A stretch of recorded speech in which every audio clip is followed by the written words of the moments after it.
next speaker we all know too well, as the guy who's always talking, can quote movies on end, and provides more useless knowledge you didn't ask for than anyone else. You can even find him in the Library of Congress enjoying deep fried cheesecake. He's also the guy who can argue with the stop sign and win.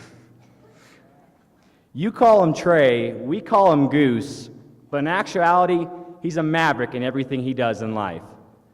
From Parley Pro to meets judging and public speaking, all he does is win. Not only is he a talented and intelligent individual, but also a great leader. He always puts others ahead of himself, and his character is second to none. Listed at 5'10", weighing 180 pounds, my nephew, My broski. and your 2017-2018 State President, Trey Campbell.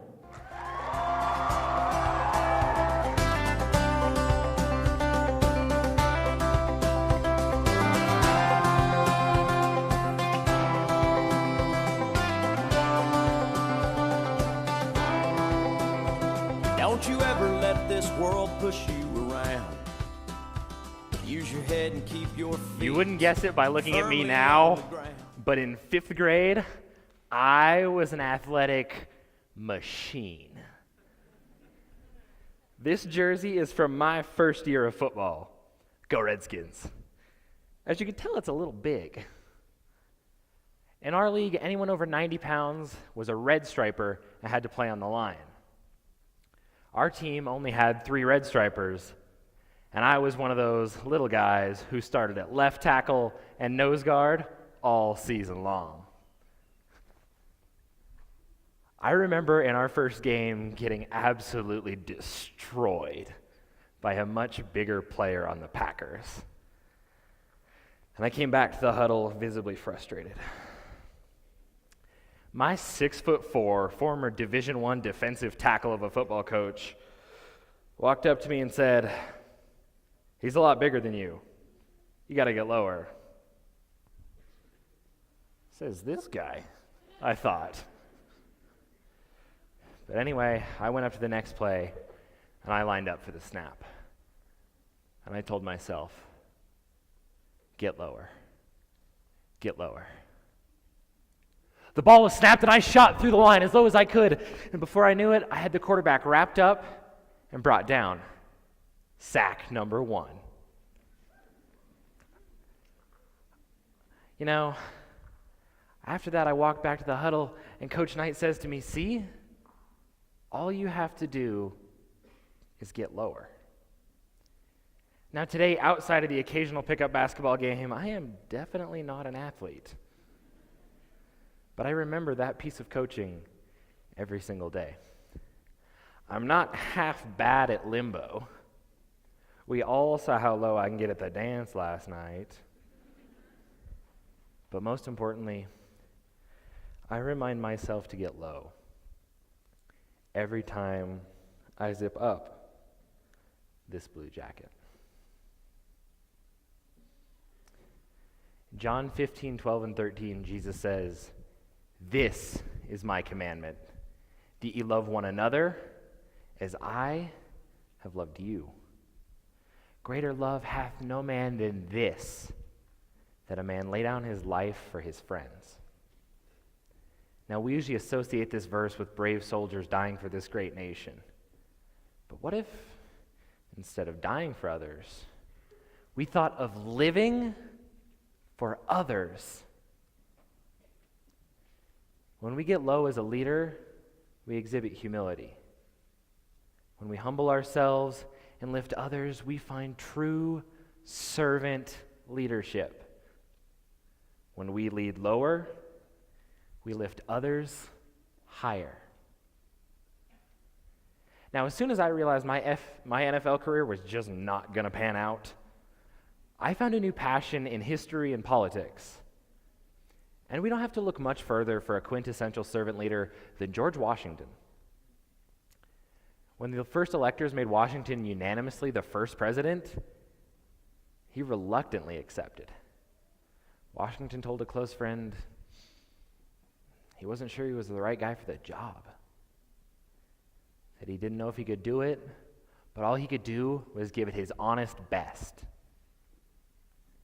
After his third term, Washington retired from the presidency, resigned, and wanted nothing more than to return home and live life as a farmer. Washington served not for the power or fame, but because he was called to. Served not for himself, but for his new country and his fellow Americans.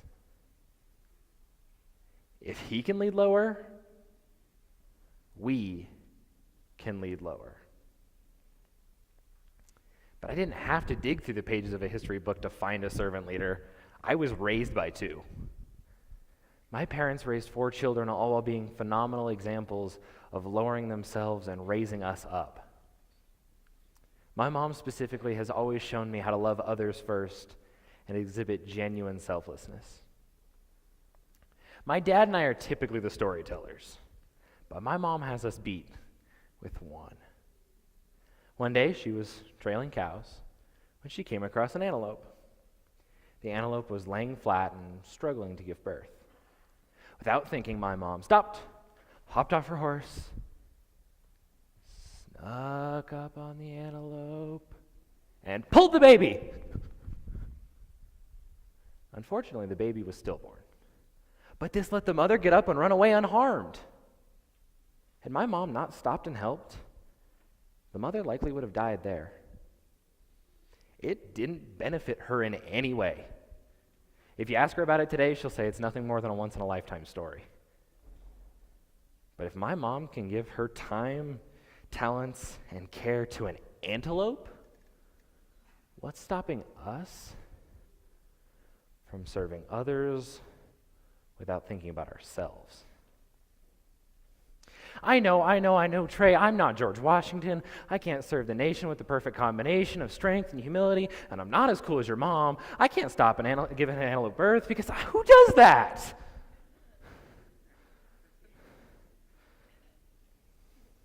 Close your eyes. Think with me. Who's that person in your life who lowers themselves? Who serves you wholeheartedly when you need it the most? Keep that person in your mind and open your eyes. Wyoming FFA, when I close my eyes, I see you. Whether you're a president, a parent, a chapter officer, or just a brother, sister, son, daughter, or friend, you serve someone in your life wholeheartedly. Senior year, every day when I got to school, I would park next to Aiden. I'd hop in the passenger seat and we'd chat until the rest of our friends showed up. The day after his 18th birthday, Aiden wasn't parked in his spot. Now, he'd missed school before, but something felt different. Another friend came up to me and asked me if I'd heard from Aiden, because he never came home last night. And dread settled in my stomach.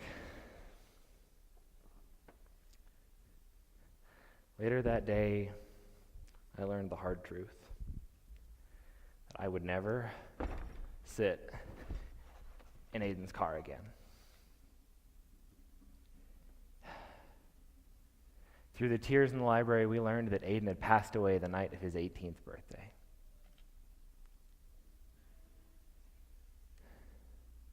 The person I saw first every day for 4 years, gone. And this started one of the most difficult few weeks of my life. I struggled giving my 100% in school, FFA, or just life in general. My friends and I left school that day because we knew we couldn't just sit there. We went to a basement and just sat together silent. We did our best to try to pull each other out of it. Over the next few weeks, we called and answered calls, we talked, we remembered, and we started to get through it. But then state convention rolled around. I still wasn't quite myself.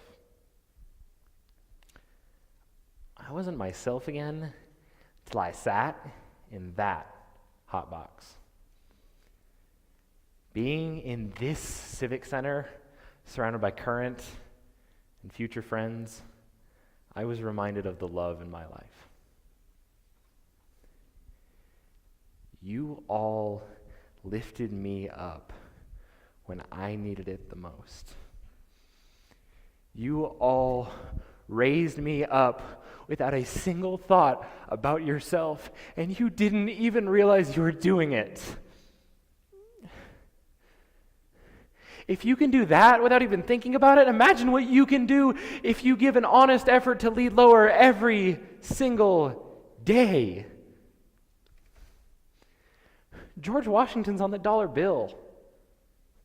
I was proud to honor my parents last night. We hold these people in high regard because of the things they have done in the service of others. I hold every single one of you in the same regard because of the things you've done for me. When we humble ourselves, we find true servant leadership. When we lead lower, we lift others higher. So Wyoming FFA, lead lower. Don't you forget